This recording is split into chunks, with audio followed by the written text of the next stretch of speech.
What's going on, guys, and welcome to the Zach and Jason Experience. I'm Zach. Yeah, I'm Jason. What's going on, man? Not much. Welcome back. That was like a super weak introduction. You're like, and I'm Jason. Yeah, man. I know, dude. It's been so long.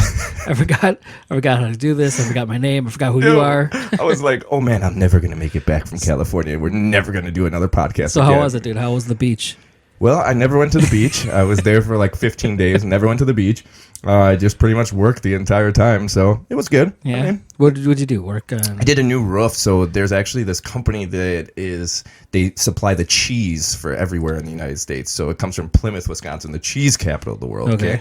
And they have warehouses all over the place in the United States, and they keep the cheese, age the cheese, all that stuff. So we did it's called a TPO roof, and it was a decent amount of work. Yeah, for sure. Yeah, I mean, you're out there forever. Yeah, and then we were like driving home, and it's supposed to take like 30-something hours, and it took us like, I don't know, like 2-3 days. It felt like, because the truck broke down like 3 times. It was such a mess. I was like, oh my gosh, I'm never going to make it to the Zach and Jason Experience. It was so upsetting. Well, welcome back. Yeah. So what else is new with you? Nothing much, dude. Nothing much. 40's doing good, you know. Got 2 beds open, so if you need help, give me a call. Yeah, if you need help, contact you for the 4D hookup. Yeah. Besides that, started my own like little meditation podcast. Ooh, yeah, what? Nice if you want to get spiritual AF. Cheating on me? You're cheating on me with another podcast? It's just all me, dude. Man, it's all me. I'm sad. I had to start something new since I didn't think this was gonna. Oh, slap to the face. Bam. Yeah, so super excited. Yeah. So this is our episode 4, and this is going to be our first episode with a guest. So kind of deal with us, because we're kind of figuring out all of our little tweaks and everything to get it all working. But today is a very special friend of mine. His name is Colligan. So he was famous at a very young age. He was in the band called The Cab, which is one of my like favorite bands of all time. He was discovered by a guy named Pete Wentz. Don't know if you ever heard of him, but he is in the band Fall Out Boy. Yeah, correct. He went on tour with like Plain White T's, Panic at the Disco. He did a ton of different stuff, so it's super cool. We'll have him on, and we're going to ask him a little bit about his life and like how the music business is and all that stuff, and how it affected his life and his experiences, because that's what we do. We talk about and what's he doing now and all that other stuff. Yeah. What happened? Or what it was like, what happened, and what it's like now. Yeah.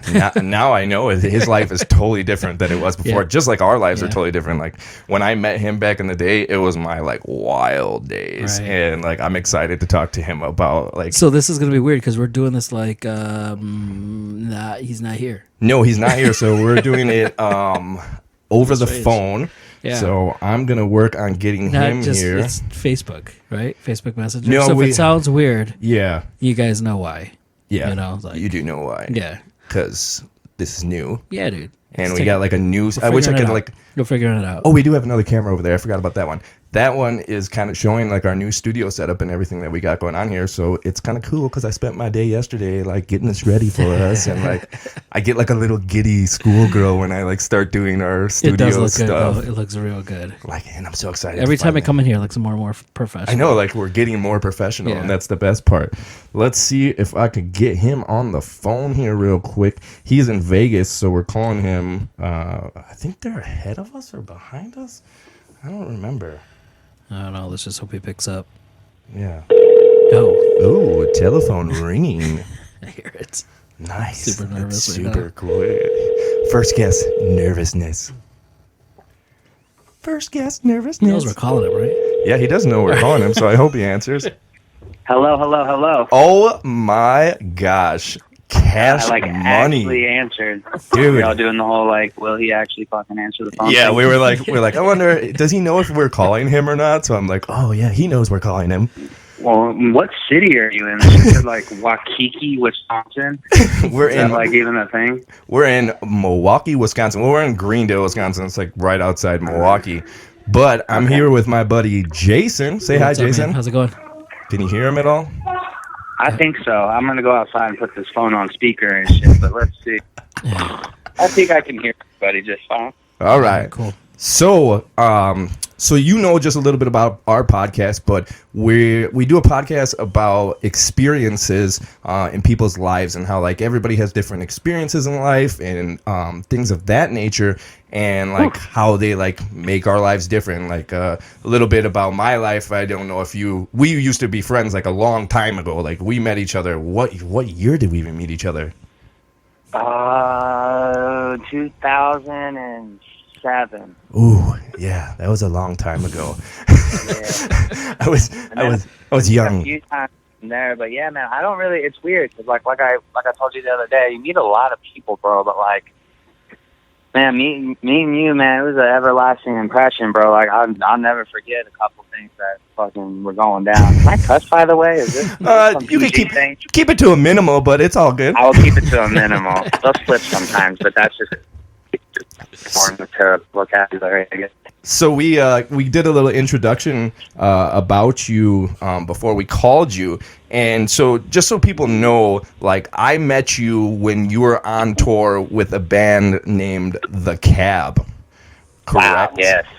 That was like back in the day, and that was like when I was like super excited about that type of music. Like that was amazing time in life. Like I don't know, Jason, you ever listen to that kind of music? No, I think around that time I was just super hip hop during that time. It was a very weird time, I think, for music, and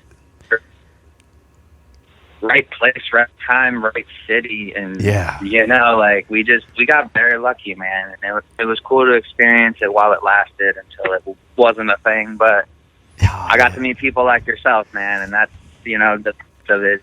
Yeah. I was telling people, so I was telling the podcast right before we called you, like, so how I met you was you came to Chicago to play a show at the House of Blues, and you had a merchandise guy named Sonny, and he was selling your merch, and I went up to him, and I'm like, hey, what are you guys doing later? And he's like, oh, nothing much. And I'm like, you guys want to go out? And he's like, none of us are 21. And I'm like, don't worry about it, dude. I manage nightclubs and stuff. And we ended up going out, having a great time. I took you guys back to my house, which is super crazy. and we had a great time. I remember not really sleeping, and then it being like 6 a.m. or something, and getting screamed at by the TM because he didn't know we were just like disappearing. So we were just gone. You were gone. You woke up. I think you woke up in my living room or something. I don't remember. I did. So, tell us a little bit about like how the Cab started and how you kind of like got involved in all that. Man, well, the Cab started because I started a band. Plain and simple. You know, but it truthfully, me and Alex, my old high school. I used to go to a school in Summerlin, and I met Alex at the school I went to in Henderson, and that's maybe equivalent to being on one side of the bridge or one side of the lake over in Chicago, maybe like a 30-minute drive or whatever, different side of town. Cool. East side, west side, north side, whatever. West side? West side. So, I was going through some stuff in about the 9th grade. I was getting beat up. Like a lot of bad things were going on, so I just wasn't feeling it. So I got transferred to the school that Alex De Leon went to, and what would be other members of the Cab eventually. And the summer of 9th grade going into 10th grade, so maybe like 03 into 04 or 04 into 05 or however that would translate. We messaged each other back in the MySpace days. Ooh, you could see who was on or whatever. Yeah. So, but we had realized in that chat that our parents were divorced. We both lived with our mothers in Las Vegas going to school.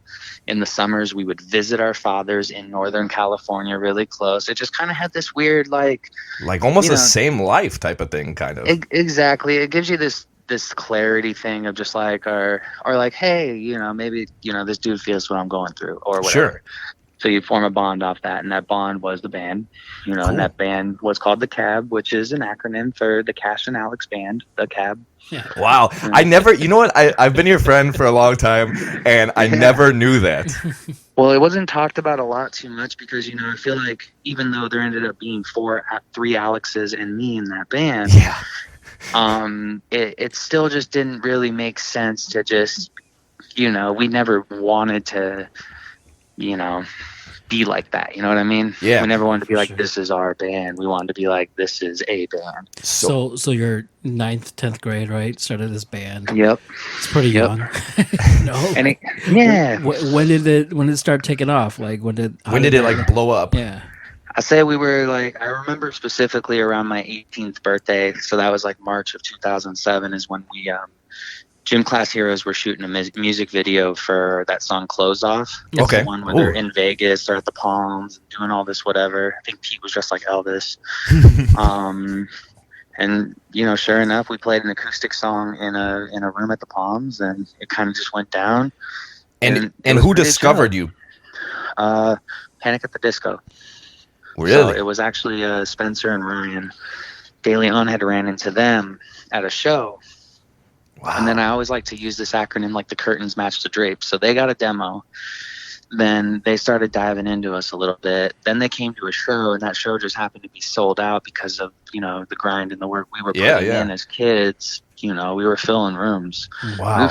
We were filling 800, 900, 1,200 cap rooms in Las Vegas back in as high school kids. That is crazy. Hold up real quick. Let me just touch on that real fast. So this is MySpace era, right? Yeah. So like social media and marketing and stuff is what it is now.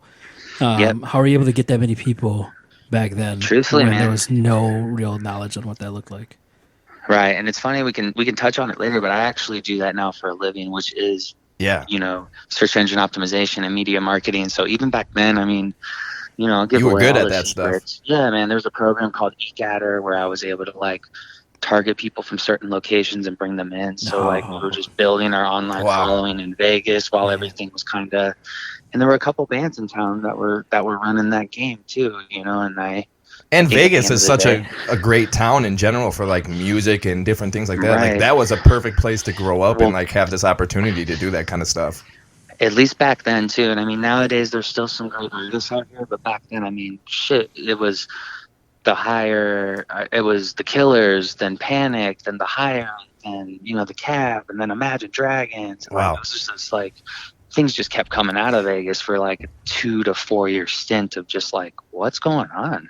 And so like people know too. So people know like the scale of the Cab was crazy because I remember I was watching an NBA game on television, and when they were going to commercial break, they played One of Those Nights, and I was like, "That's my friend's band." I'm like, "That's my friend's band. He's in that." Like that, the scale of the Cab was huge. Well, and that's what's crazy to be like 30 years old. You know, we didn't understand it. We didn't know. You know what I mean? We'd get phone calls sometimes, but we were so numb to everything, constantly moving around, that it wasn't like you really could take it in, like getting the text message from your friend saying, "I'm watching you on MTV right now," and you just kind of being like, you know, another text came in today. You know what I mean? It wasn't this big. Yeah. You know, 12 years later, you look back on it all, you reflect, and you're really grateful. But in that moment, you're just breathing. If anything, you're thinking like, you know, where's the next Taco Bell? Like, we're starving. Like, you know what I mean? So what like, happened? That's what's going on. So how old were you when all that was happening? I turned 18. Wow. In March of 2007, and in May in 2007 is when we officially, you know, kind of blew up. So made a deal. So what does that do to your psyche? Like you're an 18-year-old and you're like playing at NBA games.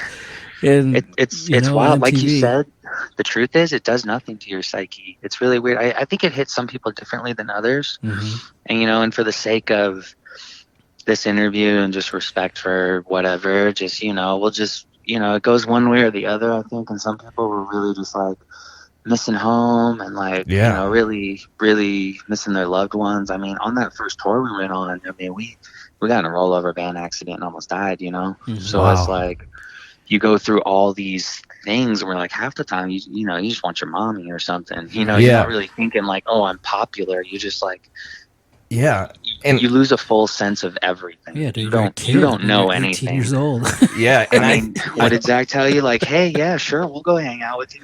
We're from Las Vegas. We have no idea what's going on out here. Yeah, that was 3 years straight.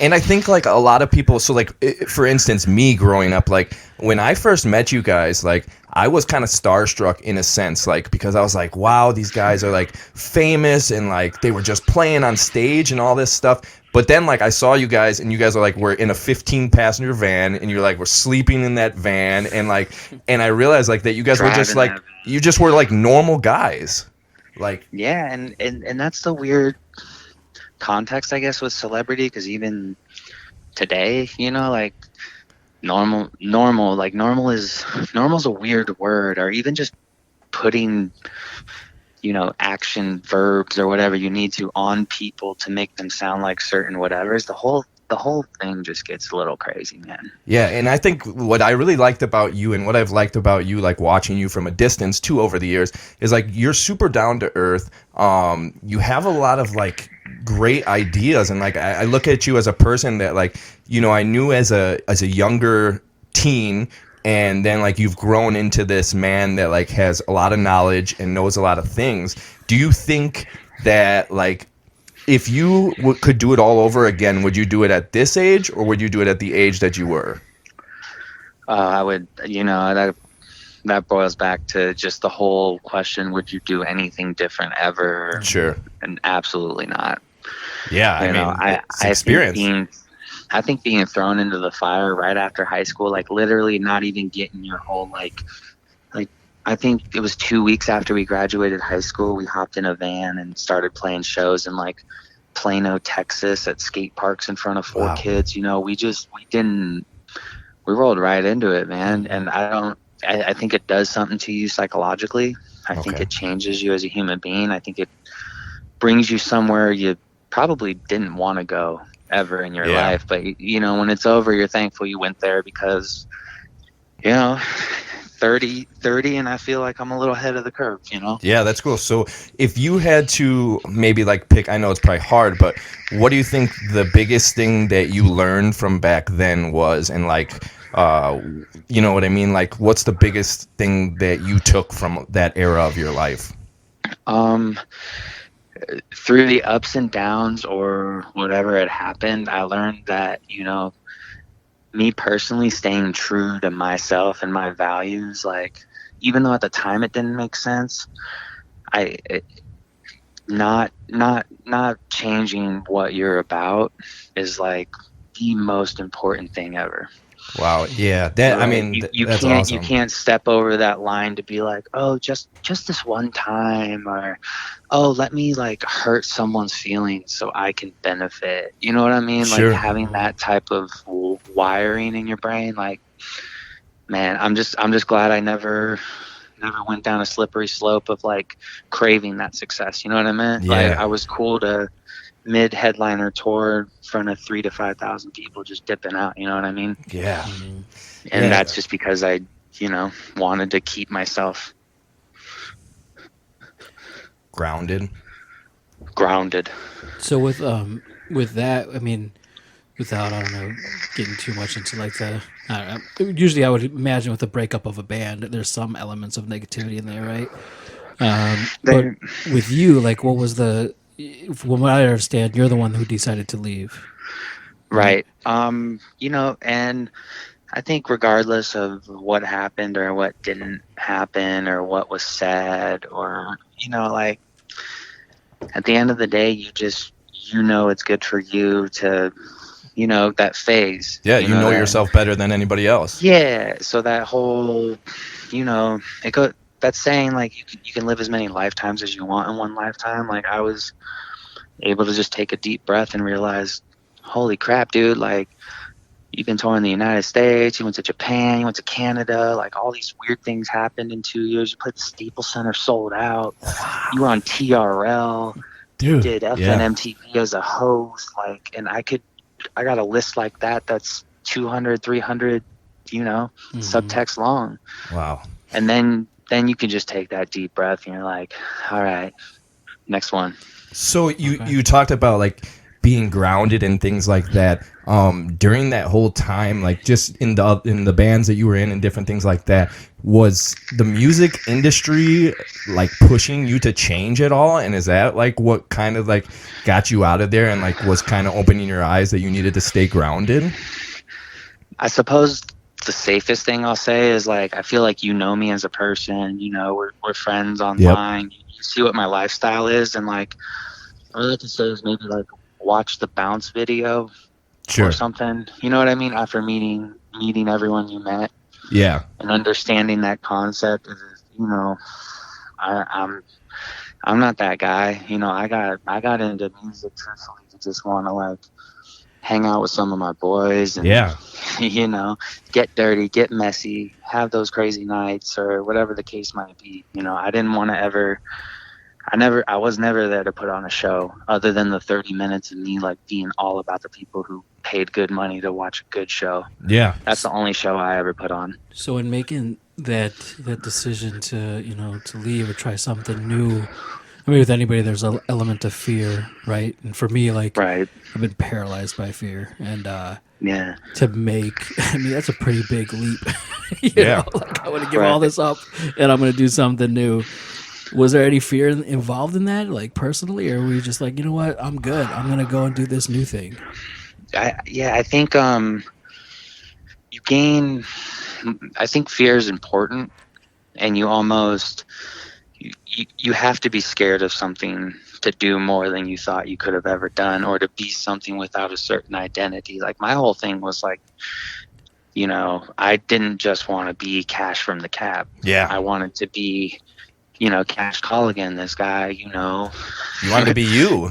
Yeah, marketing, skill set, you know, different abilities other than some guy that was just like playing the same 6 songs for 2 years or whatever, you know, like you just want to be more.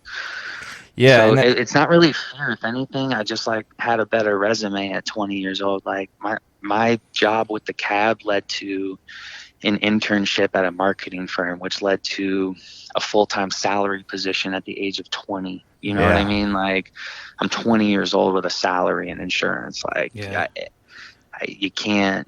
Yeah. You know what I mean? I remember I was 20 and I did not have a salary. Right, you know. I had my mom's insurance. I haven't said the word hourly wage since being in the Cab, and I think, you know, it's understanding your value, or maybe just even, you know, you get a big understanding of how the world works, and if you're good at something, man, you're worth it. Like at the end. Yeah, I think that's cool. You know, and I think it's good for people to know, like, you're not Cash from the Cab. Like, you might be saved in my phone as that because that's from way back in the day. But like when I look at your life now, like, it's so cool to see the guy that I knew from back then, like where you are now, and like with a family and all that stuff. Like, so tell us a little bit about like what's going on in your life now. Yeah. So basically when I took that internship after I left the Cab to get into what I do nowadays, which developed into search engine optimization and, you know, map listings for businesses and, you know, the whole kit and caboodle. It started with, I saw a Sears commercial, and on that Sears commercial, at the end of it, ironically enough, Caesars is going under, but it said, you know, find us on Facebook or Twitter. And I was like, there is no way these little social networks with, you know, little to no value to Sears clientele, because I'm on them, you know, no 12-year-old who loves Cobra Starship is going to shop at Sears for a couch. So I was like, man, these things are going somewhere. And like, you know, being in social media and being able to like almost beta test for networks and stuff, like, you know, YouTube launched the year the Cab was touring, you know what I mean? Twitter came out, you know, like it was all that 2006 through like 2009 era is when all these things started really showing up in your face. Sure. So it just accidentally happened. So how is it being a family man nowadays? Or having children and all that stuff? I feel thankful that I didn't settle, I suppose, you know what I mean? Like I always knew what and who I wanted in a woman, and I ended up with more than that. You know, I always knew what I wanted a son, and oh my God, he's the best, bro. You got kids, you know what's up. Yeah. Like, my kid is so awesome. So it's, you know, you just, you know, it's weird now, and you know, I noticed it, and it's been happening the last like year or so, and that's how I know I'm good, man. It's like dude, I truthfully don't even talk about the cab when I meet people. You know what Yeah. I mean? Like I'm like, yeah, you know, married, baby, Yeah. search engine optimization. Oh, you want to talk about, you know, rebranding. Oh, you want to, you know, okay, I like, let's go have coffee and I'll sit. Dude, I just randomly sit with people sometimes and just like give them advice. That's You know what I awesome. mean? Like, I'm trying to just be this, like, I don't know. I don't want a job. You know what I mean? I want to be an entity. I just want to be like this personality that, hey, if you hit me up for 5 minutes, Yeah. I mean, just no different than this, man. You're like, hey, I got this podcast. I'm like, hey, awesome. Sure, man. Absolutely. Man. You know, just be there for people and shit. Yeah, And stuff, and poop. It's crazy that how our paths crossed in life and all that stuff. But like for me personally, dude, I'm proud of you as a friend, and like to talk to you Thank today you. and to hear like how your life has changed, because so many people get this perception of celebrity and famous and all that stuff and don't really realize that a lot of these celebrities and people, like, they just want to be normal and they just want to be themselves and they don't want to be forced to do things, and they don't, everybody sees these people going on tour and going around the world, but like, dude, you're happy where you are now with your wife and your son, and like that is so cool to hear that. Yeah, man, and thank you. And from my standpoint of watching you second, like we became friends on Facebook. Like you had that health scare, and then you had some kids. Like, bro, you've been through a lot, man. It's just crazy to, like you see, we all get to this point, but it's weird. I'm thankful for social media in a sense that like people can still see enough. Like I'm not gonna put my kid's face on the internet. Sure. But I can distribute life and show people what's up. But truthfully, man, I'm just so happy in my own little hole. That's like, awesome. I don't need to come out like build your own utopia type shit. Yeah. So what do you see? I mean, you had a lot of transition in 10 years. What do you see the next 10 being like? Ooh. Hopefully I'm gonna be like living in Montana, just like fishing, maybe working at a gas station or something. You know what I mean? Yeah. Like, oh yeah, go to Cash's gas station on the corner of First and Montana. I would go there. I would go there for sure. You know what I mean? Like you could get married there or something. They got great eggs. But I and I was having this talk with my wife yesterday. It's like, isn't it funny? You got to work so hard just to get to that point of wanting to live so simply, and like that's kind of. So, whether, I'm trying to get some, truthfully, like, land some equity deals with companies for what I do for a living, because I feel like a lot of small businesses can't afford $100,000 a year payroll or something to really boost their business. So like maybe they want to, what's 20% of nothing? You know what I mean? Like might as well make 80% of something. So like, yep. I think that's how I land. You're hired. And You're hired. We're hiring you. You know what I mean? Like I definitely see that's where it lands, man. Like just I literally want to be a professional Cash Colligan, and it's a journey to figure out what that is. You don't have to be Cash Colligan the artist or Cash Colligan the internet guy or just the whatever. You just have to like lay down that resume, man, and then you just become Cash Colligan. Yeah. Like, that's cool. That's all I'm trying to do, bro. So let me ask you one more question before we wrap this up. So our podcast is about experiences, and I would just want to ask you, what kind of advice would you give somebody in life, just in general, like stuff that you've learned through your life? What kind of advice would you give the person listening to this podcast? I mean, I'll tell you the honest truth. And it might come off crazy, but I think people who actually believe and understand in this, I truly believe like if you can think it and you can speak it and you could be about it, then it happens, dude. Like when I was 18 years old, I was having these weird dreams. I even had a dream I played on stage with Fall Out Boy. I get a tattoo. Literally, mark my words, on March 14th, 2007, the day I turned 18, I tattooed the cab on me. The cab was signed 2 months later. Wow. The cab was signed by Fall Out Boy. Yeah, that's crazy. And in 2007 on March 14th on my birthday, Fall Out Boy re-released that From Under the Cork Tree record with bonus songs. And like, if you put your energy into something and you can see it and you're breathing that shit before it ever even happens, man. Wow. That's like awesome. I feel like I'm living proof of like, did what I wanted to do with my life, married exactly who I wanted to marry. My kid is exactly what I wanted him to be. You know what I mean? Yeah. Like, I really, like, if you guys want this to be big, then just like be about it. Go massive. Be about it. Do things people aren't doing, Yep. Whatever you can think of to build that, and and don't be scared of being different, man. Yep. I feel like I only made it from being the weird guy. For real, dude. We're definitely weird guys too, so that's good. My hand says $dollar bill, y'all. It does. I have a tattoo of Bob Saget on my leg. A portrait with feathered hair from his Full House days. Oh, dude, that's why I love you. and I'm out here making it, man. So, like, I guess I know that became a story, but in retrospect, like, if you really believe you can do something, it can legit happen. Man, that's awesome.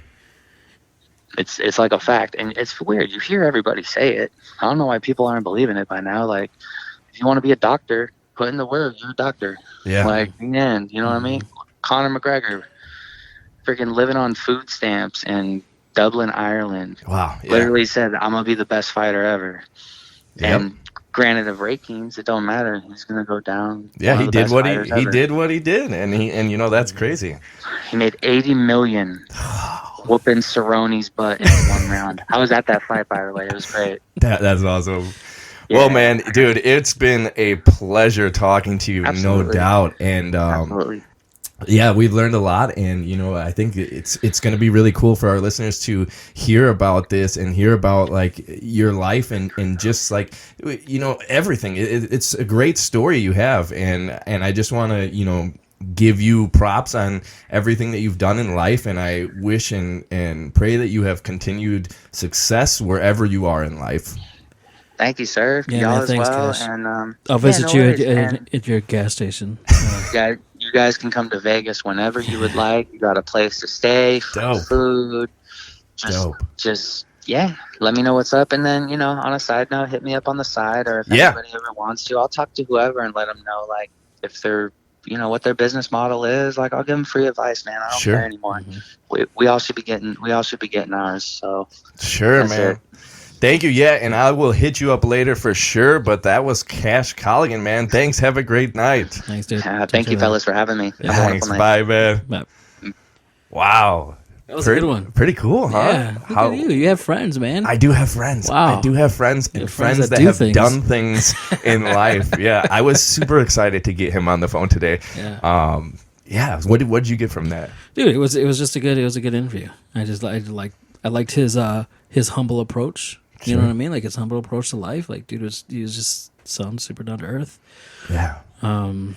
It's crazy, right? It's crazy to think that like we as individuals, like just as normal people, like we look at celebrities and we look at all this stuff and we think like they live the greatest lives ever. When he was talking too, like, I mean, they were 18 years old. Yeah. Right. So I'm thinking of myself when I was 18 years old. What were you doing? And then just getting propelled into that lifestyle so quick. I mean, of course, he's like a normal kid. He's a child. You know what I mean? Yeah. No, I know. Meeting terrible people like you. Yeah, I know. I was such a bad.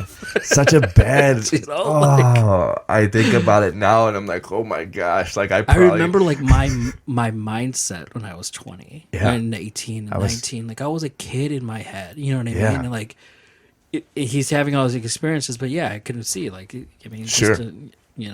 And I think like young, his story too is crazy because it kind of reminds me of my story too in life, because like I was kind of thrust into like a Chicago celebrity. That's what I called it, because like at 18 years old I was managing nightclubs in Chicago. Mm-hmm. So like I thought I was on top of the world. I was hanging out with R. Kelly and different people like that, and I think about like his story and how he had to grow up so fast at that age.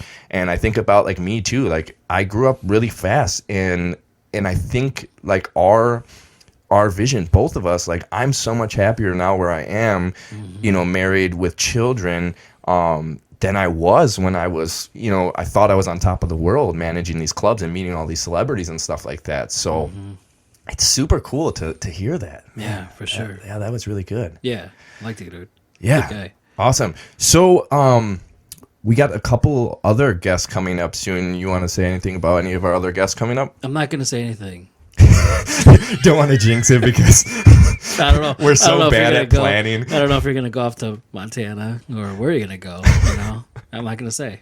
I don't know if this is our last episode. I don't know. No, it's never. We're just getting started. So, yeah, so for our listeners and stuff, check us out on our Facebook page, the Zach and Jason Experience. And probably the easiest way to listen to us, if you're driving or walking or headphones, whatever, is Spotify. Spotify's probably easiest, yeah. We're on a bunch of other stuff. Yeah, Mr. Jason here is working on our website, so we'll have a website coming up soon, hopefully, if I send him the pictures that he needs and stuff like that. But other than that, man, that was an awesome interview, and I'm excited to see where our next interviews go. Yeah. And if you guys got any suggestions or if you have any hookups, let us know. Yeah, if you have anybody that you know that would be a good guest, or if you yourself would be a good guest, we're always down. And that one was a little bit different because we did that one over the phone.